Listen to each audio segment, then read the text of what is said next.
हनुमान जी के जन्म स्थान के बारे में दो तीन जगह की मान्यता दिखती है और हम आपको आगे चल के ये भी बताएंगे कि वास्तविक हनुमान जी का जन्म कहाँ हुआ था। है अंजना पर्वत, ठीक है।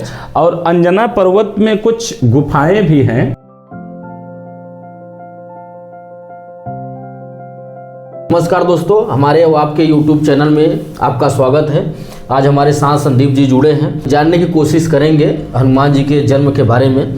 तो आज संदीप जी आपसे हमारा पहला क्वेश्चन है जी कि पुराणों के अनुसार हनुमान जी का जन्म कहाँ पर हुआ था और इस टाइम पे वो कहाँ पर विराजमान है। जी देखिए, हनुमान जी के जन्म स्थान के बारे में दो तीन जगह की मान्यता दिखती है और हम आपको आगे चल के ये भी बताएंगे कि वास्तविक हनुमान जी का जन्म कहाँ हुआ था। जैसे अभी एक स्थान आपको बताएंगे गुजरात के डांग जिले में, वहाँ आदिवासी समुदाय की जो मान्यता है, हनुमान जी का जो जन्म हुआ था वो गुजरात के डांग जिले में हुआ था, क्योंकि वहाँ पर एक पर्वत श्रृंखला है जिस पर्वत का श्रृंखला उस श्रृंखला का नाम है अंजना पर्वत, ठीक है। और अंजना पर्वत में कुछ गुफाएं भी हैं उसके अंदर, जिसमें गुजरात के डांग जिले के लोग, ये मान्यता है उनकी कि हनुमान जी का जन्म यहाँ हुआ था।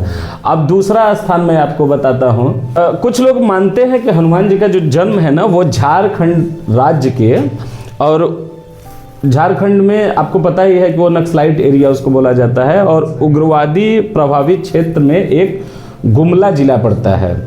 तो गुमला जिला के जो मुख्यालय है वहाँ से लगभग 20 किलोमीटर दूरी पर एक अंजन गांव पड़ता है, ठीक है।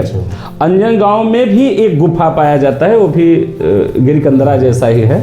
तो वहाँ के जो लोकल स्थानीय लोग हैं वो भी हनुमान जी को वहाँ पैदा होने का या जन्म स्थान को मानते हैं। लेकिन अब मुख्यतः हम आपको बताते हैं जो पुराणों युग, जहाँ पुराण हमारा बताता है, वेद बताता है, वो कौन सा स्थान है जहाँ हनुमान जी का जन्म हुआ है। हनुमान जी का जो जन्म हुआ था वो पंपा सरोवर अथवा पंपासर, उस जगह का नाम, हाँ वो गांव नहीं उसको, क्योंकि जहाँ बाली रहते थे और बाली का भाई सुग्रीव रहता था, उस जगह को भी पंपापुरी ही बोलते हैं, बाली की जो राजधानी थी, ठीक है।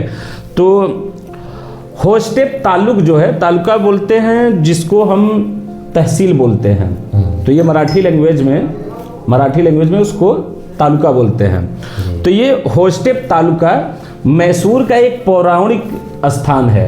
मैसूर डिस्ट्रिक्ट आप जानते ही हैं, और वहाँ के निकट में एक हम्पी नाम का एक जगह बसा हुआ है, और हम्पी में वहाँ पर एक ग्राम है अनेगुंदी नाम की, ठीक है, जो पौराणिक कालीन किचकिंधा माना जाता है। वो जगह ही किचकिंधा है, और वहाँ पर जो है तुंगभद्रा नदी वहाँ से बहती है, और तुंगभद्रा नदी को पार करने के बाद आप अंगेदी अगर गांव में जाते समय वहाँ पे एक जो मुख्य मार्ग है उसको जोड़ने वाले मुख्य मार्ग से आप बाईं साइड थोड़ा सा जाएंगे तो पश्चिम दिशा में ही वो पंपा सरोवर आपको मिलता है, और वहीं पर एक पर्वत स्थित है, ठीक है। उस पर्वत में जो गुफा है, उसी गुफा को माना जाता है कि जो भिलनी थी, राम भक्त भिलनी, सेवरी माता जिसको बोलते हैं, उसी गुफा में वो रहती थी। क्योंकि हनुमान जी के मिलने के लिए राम जी से सबरी ही बताती है कि आप जाइए, मित्रता करिए सुग्रीव से, वही सीता माता का खोज करेंगे।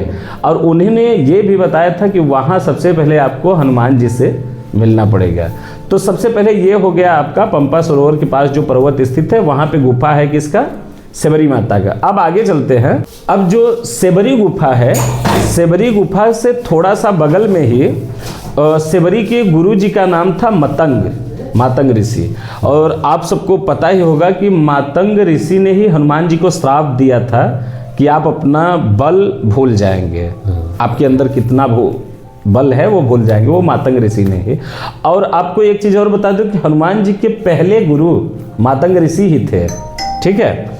तो पुराणों के हिसाब से ये माना जाता है कि मातंग ऋषि जो थे उनका नाम प्रसिद्ध है मंतगौन वहाँ पे बोलते हैं उनको, उनका भी ये आश्रम है। हम्पी में ही ऋष्यमुख के राम मंदिर भी वहाँ बोला जाता है, ऋष्यमुख के राम मंदिर या ऋष्यमुख में राम मंदिर, वहाँ पे भी राम भगवान का मंदिर है। ये मैं आपको साउथ इंडिया की बात बता रहा हूँ, ठीक है। अब उसके बाद बताते हैं, राम मंदिर के बगल में ही एक पहाड़ी है, ठीक है। उस पहाड़ी को भी माना जाता है कि ये मतंग ऋषि का आश्रम है, क्योंकि हनुमान जी का जो जन्म हुआ था वो मतंग ऋषि के आश्रम में हुआ था। अच्छा, ये पौराणिक बात है कि हनुमान जी का जो जन्म हुआ था वो मतंग ऋषि के आश्रम में हुआ था, और वहीं पर मतंग नाम का एक स्थान है जहाँ पे माना जाता है कि हनुमान जी का वो जन्म स्थान है। और ये पौराणिक है, क्योंकि मान्यता बहुत जगह की होती है, लेकिन जो पौराणिक स्थान है वो मैसूर में है, ठीक है।